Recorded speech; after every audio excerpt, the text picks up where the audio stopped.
Roro service നിർത്തിവെച്ചിരിക്കുകയാണ്. വള്ളക്കാരുടെ എന്തോ ഒരു സമരം കാരണം റോറോ സർവീസ് ഇപ്പോൾ തുടരുന്നതല്ല.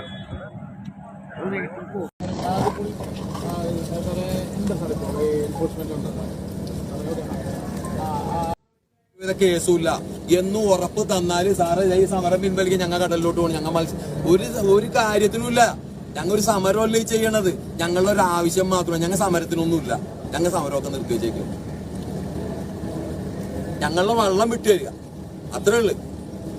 ഞങ്ങളുടെ പേരിൽ യാതൊരു കേസുമില്ല. ആ ഒരു നടപടി ഉണ്ടാക്കി തന്നാൽ മതി. 24,000 രൂപ അടക്കാൻ ഇത്തിരി താമസിച്ചു എന്നുള്ള ഒരു കാരണത്താൽ 2.5 ലക്ഷം രൂപ ഫൈൻ ഈടാക്കിയിരിക്കുകയാണ്. ഈ നടപടി എന്ന് പറയുമ്പോൾ ഞങ്ങൾ ഇന്നലെ 2:30 മുതൽ സാറിനെ വിളിക്കുന്നുണ്ട്. സാറെ ഇത്തിരി സാവകാശം തന്നെ, ഫൈൻ കൊടുക്കാൻ ഞങ്ങൾക്ക് സാധിക്കില്ല. 2.5 ലക്ഷം ഭീമമായ തുകയാണ്. ഇന്നൊരു കേട്ടുകേൾവി കേരളത്തിലില്ലാത്ത ഒരു ഫൈനാണ് സാർ അടിച്ചിരിക്കുന്നത്, ADയും DDയും. അപ്പൊ അത് പിൻവലിക്കണം എന്ന് പറഞ്ഞിട്ട് നടന്നിട്ടില്ല. എറണാകുളം, ആലപ്പുഴ ജില്ലകളിൽ പരമ്പരാഗത തൊഴിലാളികൾ പണിക്ക് വന്നപ്പോൾ നമ്മളുടെ സഹോദരന്മാര് 47 പേര് കൊതുകടിയും കൊണ്ട് ഉറങ്ങാൻ കിടക്കുന്നുണ്ട്. അവരെല്ലാരും കൂടെ തന്നെ പുറത്ത് വള്ളങ്ങൾ കെട്ടിയിരിക്കുകയും അവരെ ആ വള്ളത്തിന് വിട്ട് കിട്ടാണ്ട് ഞങ്ങൾ ഇവിടുന്ന് പിന്മാറുന്ന പ്രശ്നമില്ല. കാരണം ഇതിനകത്ത് കാര്യം ഈ വള്ളത്തിന് തന്നെ കണ്ടെയ്നർ മുങ്ങിയിട്ട്, നിങ്ങൾക്ക് എല്ലാ സുഹൃത്തുക്കൾക്കും എല്ലാവർക്കും അറിയാവുന്നതാണ്, കണ്ടെയ്നർ മുങ്ങിയിട്ട് കണ്ടെയ്നർ എല്ലാം വെള്ളത്തിൽ കിടന്നിട്ട് ഈ വലയടിച്ചിട്ട് കഴിഞ്ഞ ദിവസം ആ വള്ളത്തിന് തന്നെ 5 ലക്ഷം രൂപയിലുള്ള നഷ്ടം സംഭവിച്ചിട്ടുണ്ട്. സർക്കാരിന്റെ നിന്ന് ഇപ്പൊ നിങ്ങൾക്കറിയാലോ തൊഴിൽ ദിനങ്ങൾ നഷ്ടപ്പെട്ടിരിക്കുകയാണ്. അടിക്കടിയുള്ള ഇത് നമ്മുടെ പ്രകൃതിക്ഷോഭങ്ങൾ കാരണം പണിക്ക് പോകാൻ സാധിക്കുന്നില്ല. 2-3 ദിവസം പോയി മത്തി കടലിൽ നിന്ന് അപ്രത്യക്ഷമായിരിക്കുകയാണ്. അയില കിട്ടിയിട്ടില്ല. ചെറു മത്സ്യങ്ങളാണ്. ചെറു മത്സ്യങ്ങൾ പിടിക്കാൻ പറ്റില്ല, ഞങ്ങൾ പിടിക്കുന്നില്ല. കാരണം വളരെ പ്രതിസന്ധി നിൽക്കുന്ന സമയത്താണ് തിരിച്ചടിയായിട്ടിരുന്നത്. ഇത് കുത്തനെ ഇതിന്റെ ഫീസ് കൂട്ടിയപ്പോൾ തന്നെ ഞങ്ങൾക്ക് താങ്ങാൻ സാധിക്കുന്നതല്ല. അപ്പൊ സാറ് അതിന് ഒരു ഇന്ന് അവധി, ആ തൊഴിൽ അവിടെ കിടന്നാൽ ഇടിച്ചു പൊളിഞ്ഞോണ്ടിരിക്കുകയാണ് ആ സാധനം. അവർ ആ തൊഴിൽ വിട്ടു പോകാത്ത കാര്യം എന്താ? 1.5 കോടി രൂപയോളം മുതൽ മുടക്കുന്ന ആ സാധനം ഇട്ടിട്ട് പോയി കഴിഞ്ഞാൽ ഈ കൊച്ചിയിലാറ്റിലെ വെള്ളം വരും. നിങ്ങൾക്ക് എല്ലാവരും തന്നെ അത് നശിച്ചു പോകും.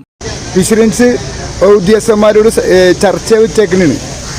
അപ്പൊ ആ ചർച്ചയിലാണ് തീരുമാനം ആവുള്ളൂ. അപ്പൊ അതുവരെ യാത്രക്കാരൊക്കെ മടങ്ങിപ്പോണാണ്. എത്ര വണ്ടികളാണ്, എത്ര യാത്രക്കാരാണ് ഇവിടെ വന്ന് ബുദ്ധിമുട്ടണമെന്നറിയോ? എല്ലാം മടങ്ങിപ്പോണാണ്.